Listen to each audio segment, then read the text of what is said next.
नमस्कार। आप सुन रहे हैं रमेश अग्रवाल की आवाज़ डीएनवी न्यूज के साथ।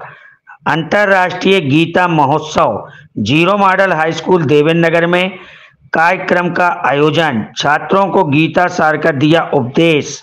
शासन के निर्देशानुसार बुधवार को अंतर्राष्ट्रीय गीता महोत्सव के तहत zero model high school Devendra Nagar में गीता जयंती पर कार्यशाला आयोजित की गई। इस मौके पर विद्यालय प्राचार्य रमेश अग्रवाल ने कार्यशाला को संबोधित करते हुए कहा कि गीता से आत्मबल बढ़ता है। हम सभी को गीता के सारगर्भित अध्याय का अध्ययन कर आगे बढ़ना चाहिए। इसमें भगवान श्री कृष्ण ने अर्जुन को जीवन के महत्वपूर्ण सिद्धांतों के बारे में बताया है। इससे जीवन के उद्देश्य और कर्म के महत्व के बारे में जानकारी भी मिलती है। सभी विद्यार्थियों को अपने जीवन में लक्ष्य निर्धारण कर अध्ययन करने की बात कही।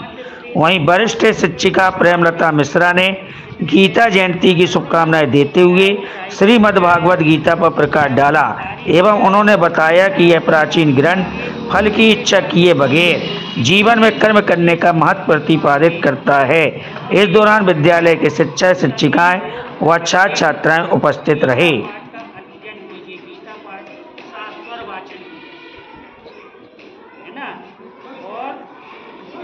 आप सभी को मालूम है भगवान श्री कृष्ण जी ने अपने मध्य प्रदेश में भी आकर शिक्षा ग्रहण की। जैसे आप लोग शिक्षा ग्रहण कर रहे हो ना, इसी तरह भगवान श्री कृष्ण जी ने भी मध्य प्रदेश में आकर शिक्षा ग्रहण की है।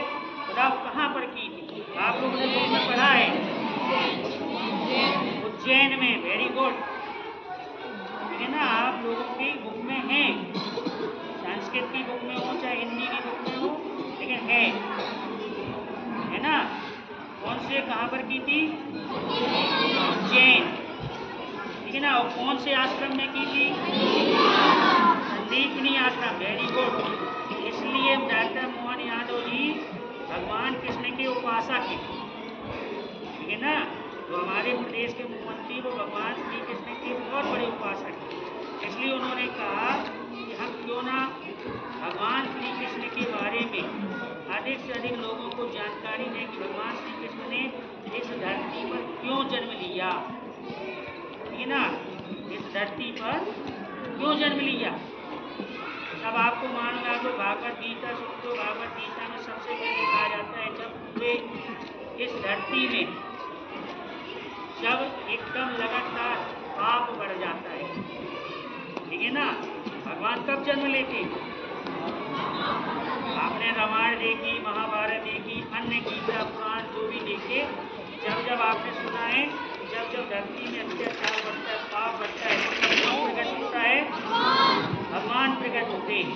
तो इसी तरह भगवान ने इस देश से मुक्ति के लिए, ठीक है ना, जो देश में भारत में धरती में लगातार इसका सबसे ज़्यादा महाभारत में चल रहा था ना। भगवान ने कृष्ण जी ने क्यों जन्म लिया था? किसका था सबसे ज़्यादा? कौन था उसमें राजा? कंस, है ना। सबसे ज़्यादा कंस को मारने के लिए उन्होंने इस धरती में मानव रूप धारण किया, ठीक है ना। तो हर भगवान भी जितने भगवान हैं, सभी भगवान जो हम आपको मिला है ना ये शरीर, तो इस तरह वो भगवान जो अपन लोग पूछते हैं जिन्हें, वो भी भगवान मानव रूप के लिए तरसते कि हमें भी मानव का रूप मिल जाए और जाकर के वहाँ पे अनेक क्रियाएँ करें, है ना। तो इसीलिए आप सभी को भी गीता आपके मोबाइल में भी है ना। आपके मोबाइल में भी है, आपके घर में मोबाइल है। आपको प्रतिदिन ये जो लिखा हुआ है, ये अध्याय 3 से लिया गया है। कौन से लिया गया है श्लोक? गीता के अध्याय 3 से लिया गया है। और अध्याय 3 में गीता के टोटल कर्म के बारे में बताया गया है। क्या बताया गया है? कर्म के बारे में। जितना आप कर्म कर रहे हो, कार्य करते हो, तो हमें किस किस तरह के काम करने चाहिए, पूरा आपको उसमें दिया गया है। तो आपको डेली जा कर के आप देखिएगा, एक बार जरूर पढ़िएगा, ठीक है ना। एक बार जरूर पढ़िएगा आप लोग और जाकर के उसका अध्ययन कीजिए, तो आपको एक अलग फल मिलेगा। तो लिखा ना कि कर्मण्यवाधिकारास्ते मा फलेषु कदाचन, हर व्यक्ति कर्म करता है ना, ये पहले से फल की इच्छा करता है, कर्म करता है, ठीक है ना। अभी कुछ श्लोक हम राहुल सर से भी आपको बतवाएंगे, ठीक है ना। हमारे राहुल सर भी बताएंगे आपको गीता के बारे में, ये हमसे बेहतर